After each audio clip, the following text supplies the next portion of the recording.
Hey everyone, and welcome to This Explainer. Today, we are diving deep into Chapter 5, looking at how local and traditional games do way more than just entertain us.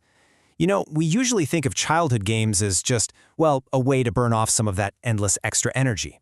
But, as the source material for this explainer brilliantly lays out, these games, they're actually deeply embedded in our culture and our human development. I'm really thrilled to guide you through this, because we're going to see how some of the most basic, dirt-on-your-knees games are literally masterclasses in human behavior. Okay, let's start by tapping into some serious nostalgia. I want you to think back to the absolute favorite game you played in your neighborhood, right? Until the streetlights came on. What was it? Did you sprint until your lungs burned? Did you hide? Did you scrape your knees dodging a ball? Well, hold on to that memory, because we're going to deconstruct exactly what was happening in your brain and your social circles while you were just out there trying to have fun. And man, this brilliantly illustrates that exact feeling. Just look at the tension, the dust kicked up on the ground, the sheer focus of a classic playground match. You can practically hear the shouting and the thud of the ball, right? This image from our source text perfectly captures that raw, unfiltered environment where so much of our early learning actually takes place. So here's our quick roadmap for today. We'll be covering 1. The power of play. 2. Strategy and speed. 3. Sensory and balance challenges. 4. Teamwork and trust. And finally, 5. Life lessons from play. All right, let's jump right into Section 1, the power of play, more than just a game. So the absolutely crucial point is right here in this quote from the text. It argues that these games are the earliest classrooms we ever enter. Think about it. When we're forced to argue over and negotiate the rules of a playground game, we are actually learning how to negotiate society. We figure out who's fast, who's fair, and how to operate as a single unit rather than just out for ourselves. As we look at these points, the overarching goal becomes really clear. It's not just about winning, it's about learning kindness and human connection. Our source text emphasizes that while we're busy dodging, jumping, and running around like crazy, we're quietly being taught how to treat each other sensitively and with real empathy. You are literally building a better human being, one game of tag at a time. Moving right along to Section 2, Strategy and Speed, the classics. Now, what's really fascinating here is the beautiful regional linguistics. Whether you call it Pittu, Lagori, or Satolia, the thrill is totally universal. All you need are 7 flat stones and a sponge ball. But the sheer number of variations across the country proves just how deeply ingrained this specific type of strategic play is in our shared culture.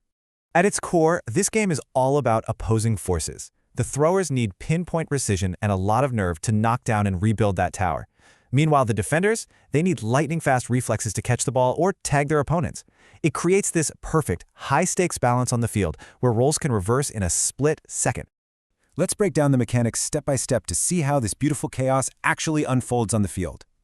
The exact moment that Stone Tower falls, absolute pandemonium breaks out. The throwers are desperately scrambling to stack the stones back up from largest to smallest. All while, and this is the crazy part, dodging a sponge ball being hurled at them by the defenders.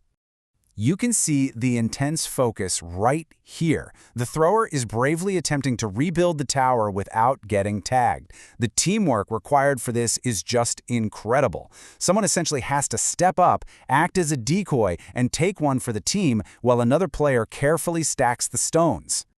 Dodging that sponge ball isn't just a physical challenge. It builds extreme concentration, boosts your agility, improves accuracy, and requires incredible teamwork under immense pressure. Think about it. You have to maintain the fine motor skills to carefully stack stones while your brain is absolutely screaming at you to run away from a flying object. It's multitasking at its absolute finest. Okay, let's pivot to Section 3, Sensory and Balance Challenges. Testing limits. Taking away sight completely flips the playground dynamic upside down. In Ankh Macholi, the Denner is blindfolded right in the center of the play area. This completely restricts their vision, forcing the child to rely on an enriched, super keen sense of hearing and anticipation. It literally rewires how they navigate physical space. Notice the really clever auditory strategy here. The runners actually sing this specific chant, Au Kelen Ankh Macholi, to tease the Denner. So they're forcing the blindfolded player to locate them entirely by sound. It turns into this incredible game of auditory cat and mouse that demands intense patience and spatial awareness. Now let's look at Stapu, which trades the frantic speed of a chase for pure hyper-focused physical stability, also known as Ekadukat. This game uses chalked squares and a small flat stone marker. It's a solo mission, but man, it requires intense physical control. Following these steps requires immense leg strength and patience. It proves that not all games need a massive team to be challenging. I mean, you have to throw the marker perfectly, hop flawlessly on 1 or 2 feet, bend down on one leg to pick up the stone, and never, ever let your foot graze a line. It is a spectacular test of balance and stability. Next up, Section 4, Teamwork and Trust, Pulling Together.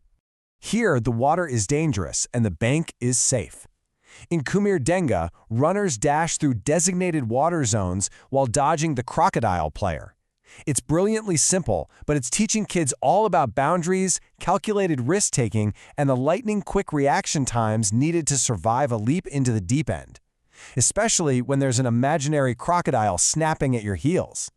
It's amazing how simple environmental factors, like the sun and shadows, can create an entire strategic battlefield. In Light and Shade, or Andiari Anjuri, the physical environment literally dictates the safe zones. As the sun moves, the game board actually changes with it, fostering incredible adaptability and teamwork. How cool is that? Okay, let's dive into this incredibly unique game. It actually combines poetry with physical strength, resulting in a thrilling tug-of-war where you pull opponents onto your team.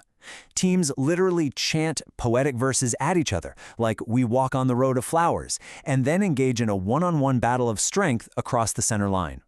It's highly theatrical and, honestly, incredibly dramatic. Finally, we arrive at Section 5, Life Lessons from Play, the Hidden Curriculum. The chapter explicitly includes these circle time discussions because the physical game is just the vehicle for emotional and mental growth. After a chaotic game, kids are asked to sit down and do something pretty remarkable. They discuss how to avoid injuries, call out good qualities in their opponents, discuss fairness, and analyze strategy. The game is the hook, right? But empathy is the actual lesson. I'll leave you with this thought to ponder, because the playbook we learned in the dirt might just be the exact playbook we need for real life. When was the last time you stepped into another person's shoes, played completely fairly, and genuinely celebrated an opponent's strength? These traditional games remind us that the absolute best parts of being human are learned when we simply take the time to play together. Keep learning, and I'll catch you in the next explainer.